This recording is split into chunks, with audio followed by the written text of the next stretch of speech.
Monqolların Azərbaycana birinci yürüşü 1206-cı ildə Çingiz xan tərəfindən Mərkəzi Asiyada yaradılmış Monqol dövləti ilk vaxtdan hərbi yürüşlərə başladı. Monqol ordusu geniş əraziləri tutaraq Azərbaycana doğru irəlilədi. Monqollar Azərbaycana ilk dəfə 1220-ci ildə yürüş etdilər. Monqol sərkərdələri Cəbə və Subutay, Zəncanı, Ərdəbili, Sərabı və başqa şəhərləri talan edərək Təbrizə yaxınlaşdılar. Şəhərin möhkəm qala divarları ilə əhatə edildiyini görən Monqollar onu hərb gücünə zəbt etməyin çətin olacağını anladıqları üçün danışıqlar aparmağı təklif etdilər.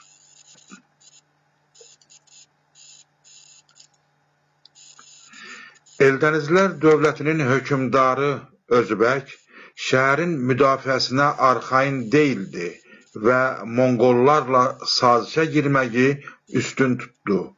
O, Cəbə və Subutayın yanına elçi göndərdi, onlara xeyli ərzaq, paltar, mal-qara və qızıl verdi. Monqollar böyük xərac aldıqdan sonra qışlamaq üçün Muğana yollandılar.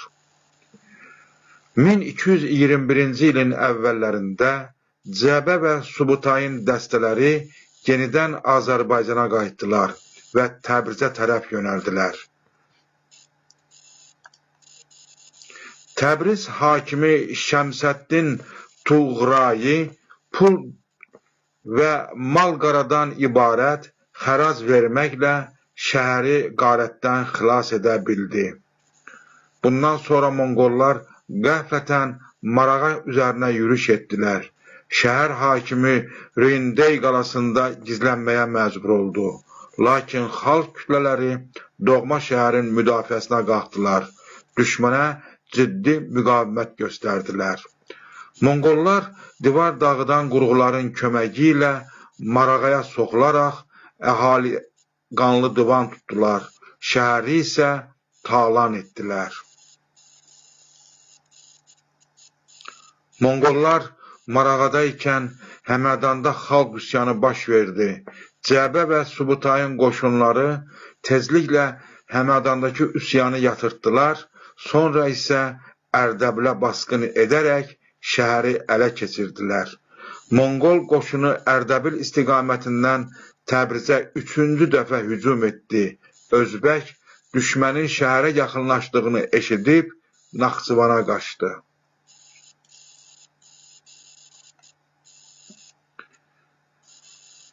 Təbrizlilər bu dəfədə şəhər rəisi Şəmsəddin Tuğrayinin başçılığı ilə Təbrizin müdafiəsinə qalxdılar. Təbriz hər tərəfdən möhkəmləndirildi, istehkamlar yaradıldı, qala divarları təmir edildi. Monqol sərkərdələri Cəbə və Subutay Təbrizin ciddi mübarizəyə hazır olduğunu görüb açıq döyüşə girməkdən çəkindilər və yenidən xərac almaqla kifayətləndilər. Monqollar Sərab şəhərini zəbt etdikdən sonra Beyləqana tərəf yönəldilər. Monqol qoşunları ilə şəhər əhalisi arasında qanlı vuruşma baş verdi. Amansız döyüşdən sonra Beyləqan zəbt edildi və əhaliyə qanlı divan tutuldu.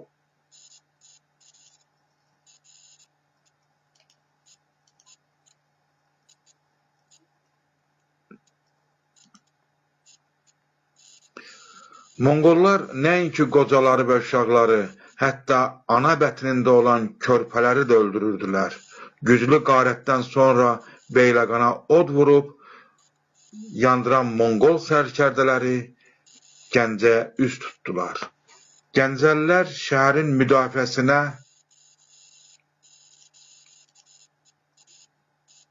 əvvəlcədən hazırlaşmışdılar. Bunu görən Monqollar şəhər əhalisindən xərac alıb Gürcüstana getdilər və oradan qayıdıb Şirvana soxuldular. Şirvanşah qalalardan birinə sığınmalı oldu. Şamaxı əhalisi düşmənə qəti müqavimət göstərməyi qərarı aldı. Monqollar mühasirə nərdivanlarından istifadə etdilər, lakin şəhərə girə bilmədilər. Onlar meyitlərdən qalaqlar düzəltdilər və bu qalaqlar üzərinə çıxıb şəhərə od yağdırmağa başladılar. Lakin bu üsulda şəhərin mərd müdafiəçilərini qorxutmadı. Onlar qəhrəmancasına ölməyi, düşmənə əsir düşməkdən üstün tutdular. Mübarizə 3 gün davam etdi. Sadəcə üstün olan Monqollar şəhəri ələ keçirə bildilər. İbn Əl-Əsirin ifadəsi ilə desək, şəhərdə əhalinin kökü kəsildi. Monqollar 1222-ci ildə Şamaxıdan şimala doğru yönəldilər. Dərbənddən keçməyin çətinliyini anlayaraq hiləyə əl atdılar və danışıqlar üçün Şirvanşaha xəbər göndərdilər. Şirvanşah təklifi qəbul etdi və 10 nəfərlik elçi heyəti göndərdü. Monqollar elçilərdən birini öldürdülər, digərini isə məcbur etdilər ki, onları gizli yollarla Dərbənddən şimala keçirsinlər. Beləliklə, Monqollar 1222-ci ildə Azərbaycan ərazisini tərk etdilər və Monqolistana qayıtdılar. Bu yürüş Monqolların kəşfiyyat xarakterli ilk yürüşü idi. Monqolların Azərbaycana ikinci yürüşü. 1231-ci ildə Monqol qoşunları yenidən Azərbaycana soxuldular. Onlar bu dəfə ölkənin içərilərinə doğru irəliləməyə tələsmirdilər. Monqollar Marağa və Təbrizi tutandan 4 il sonra Azərbaycanın şimal torpaqlarına hücum etdilər. Gəncə şəhərini mühasirəyə aldılar.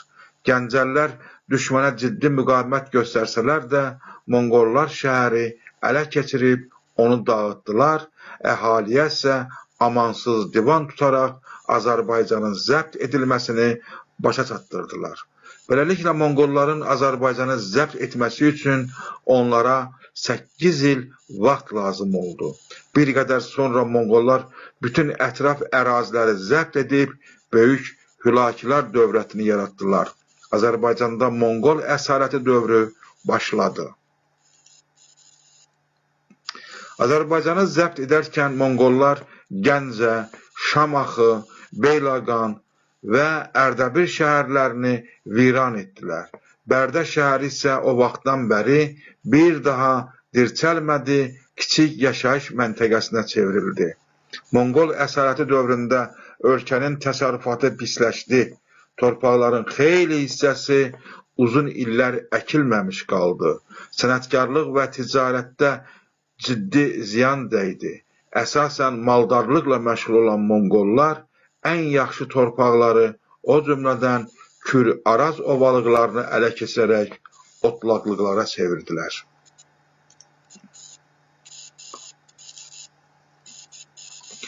Monqolların Azərbaycana 3-cü yürüşü. Monqol sarayındakı çəkişmələrdən istifadə edən yerli feodalların müstəqillik meyli güclənirdi. Bununla razılaşmayan Monqol xaqanı növbəti yürüş üçün göstəriş verdi. Hülaki xanın başçılığı ilə Monqollar ön Asiyaya qoşun yeritdi. İran, Ərəb İraqı, Suriya və digər ölkələrə yürüş təşkil edən Hülaki xan bir çox yerli hakimləri öz itaəti altına saldı. Tarixdə Monqolların 3-cü yürüşü kimi tanınan bu işğal geniş əraziləri əhatə etdi. Hülaki xan 1256-cı ildə Azərbaycanı yenidən tabe etdikdən sonra Bağdada yürüş etdi. Hülaki xan 1258-ci ildə Bağdad xilafətinin varlığına son qoyaraq Hülakilər dövlətini yaratdı. Hökümdarlar Elxan titulu daşıyırdı. Bir əsrədək Azərbaycanda mövcud olmuş Hülakilər dövləti Elxanilər kimi tanınmağa başladı.